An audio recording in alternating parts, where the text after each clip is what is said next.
You're trying your best. You really are. But sometimes your emotion gets the better of you and you're beating yourself up over what happened last night. You got this text later in the day. You were, depleted. And against your better judgment, you responded. Even though you've been listening to this podcast, even though you've been knowing to wait 24 hours, even though you understand about boundaries, you still responded. And next thing you know, you're in a toxic exchange. This is the Getting Divorced Without Losing Your Mind podcast. I am Corey Shapiro. And today's focus, we're going to talk about quick wins. So when you're feeling overwhelmed and you think you have to be perfect, we're just moving for progress. And let me tell you a little story to bring this home. I have a wonderful tennis partner, Brian, and we've been playing for years, like 15 years. And he beats me most of the time. And he went on a run where he was beating me for years. I mean, maybe 4 or 5 years straight. And I finally had enough. So I hired this pro at my club, and I told the problem. I've been playing with my partner. He beats me all the time. It's close, but I can't seem to get over the hump. And just had a few lessons with him. But one thing I found really interesting about him is he didn't do anything changing my strokes. He just focused on my mindset. He focused on what I was thinking about when I was hitting the ball and what patterns of play am I thinking about. That's all we worked on for maybe 2 or 3 sessions.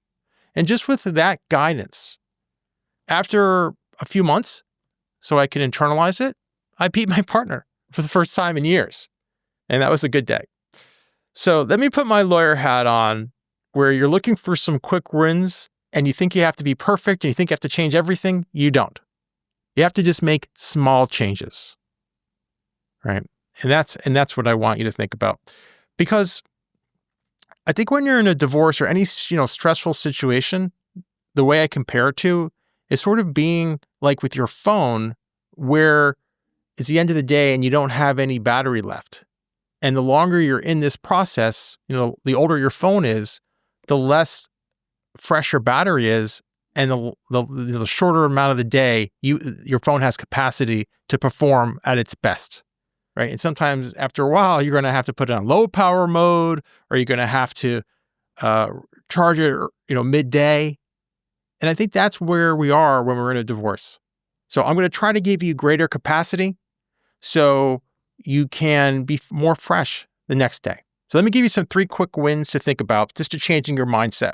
The first thing is I want you to put your phone on Do Not Disturb if you haven't done this already. I don't want your phone to have all these notifications.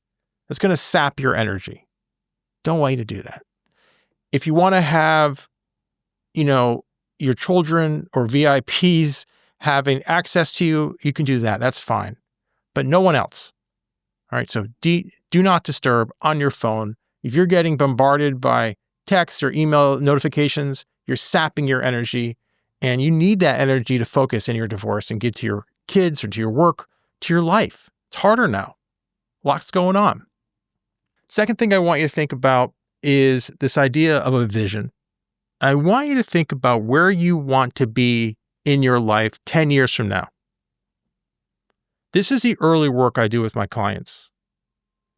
And it's hard to think of that like that when you're in such pain and there's such turmoil. But I'm changing the time scale. And I want us to think about 10 years in the future. How do you want your life to look like?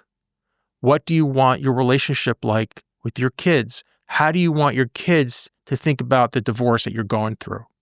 How do you want the kids to think about your co-parent, the place you live, the actions you made in your divorce when you were stressed and low capacity?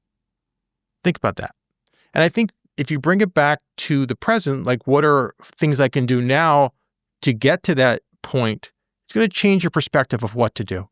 And then the last thing I want you to consider is only doing up to 1 hour a day on your divorce. If that sounds like too much and you only do it a half hour a day, that's fine. But what I'm trying to do is make it steady.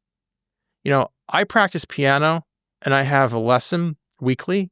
I can't do all my practicing the day before. It doesn't work that way. Even if I do 5 minutes a day, 4 or 5 times a week, that's better than 1 hour once a week. And the idea here is to give yourself a set schedule to deal with your divorce, to deal with communicating with your attorney, to deal with doing the work you have to do. I know what you might be thinking. You might be thinking, well, 1 hour a day is, that's not going to work. What happens if my attorney reaches out to me? There's going to be an emergency. First of all, that's rare. That's rare. But if there is, your attorney's going to find you. Your attorney's going to text you. They're going to call you. They're going to get through to you. But in 99% of this time, give it at least 24 hours. Okay. And the other thing you might be thinking is, an hour or half an hour is not enough. In certain situations, I agree with you. Maybe when you're doing this financial disclosure, maybe you need that hour a day. Maybe you can adjust it to a half an hour. Maybe if you're preparing for a deposition, a deposition is where you have to go and give evidence under oath, where the opposing, your opposing spouse attorney can ask you questions, and it can be a whole day affair, very intimidating. It also could be video recorded. So that's intense. It also could be for a trial. So maybe in those situations, you might need 90 minutes a day. But the point is, put a block of time. Also, put the block of time, I would suggest, the first thing you do in the morning, for work. So when you start work, maybe you can start a half an hour earlier, do that divorce work. That's really the most important thing to help you move forward. The idea here is you're trying to give yourself more energy for more capacity. That's really the core here. And hopefully these techniques is going to do that. All right. Let me give you an action step. I like this visioning statement or thinking about it. It's a very good exercise. So what I want you to do is think about the 10 years and use a mind map. A mind map, you can do it on the computer. There's a lot of different products. I like MindNode.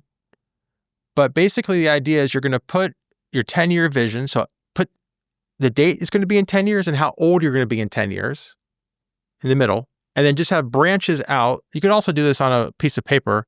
Think of things like what you're looking at. So you can put like divorced. You can put like how old your children would be. So let's say they're 8 now they're 18. You could put college. You can put where you're going to be living. And then each subtopic you can go more and branching down. And what you're doing is you're giving conscious to the future. You're visioning your future. You're creating your future. And then what you're trying to do is come back to the present and think, what can I do to increase the chances of these visioning for my 10 years to happen? I think that's very helpful. And it's going to make you think differently about your divorce and about how you act and react in your divorce. Okay, I know this is hard work. If you've been very reactive, if you've been beating yourself up, I appreciate how hard this is. We're not trying to do that. We're not looking for perfection. We're looking for progress, and you're getting there. Might not feel it, but you are. So keep it going. All right, so our next episode, we're going to talk about when you feel like giving up. Sometimes you're in such a bind in your divorce where the other side's just really putting a number on you and you just want to give up. And I want to normalize that feeling of despair, and I want to try to restore some hope. If what is important to you, and you have to keep on fighting. You fight for what's important to you. I'm Corey Shapiro. Let's step forward with clarity together. This podcast offers general information only. It cannot replace legal advice. If you need tailored advice, contact an attorney licensed to practice in your area.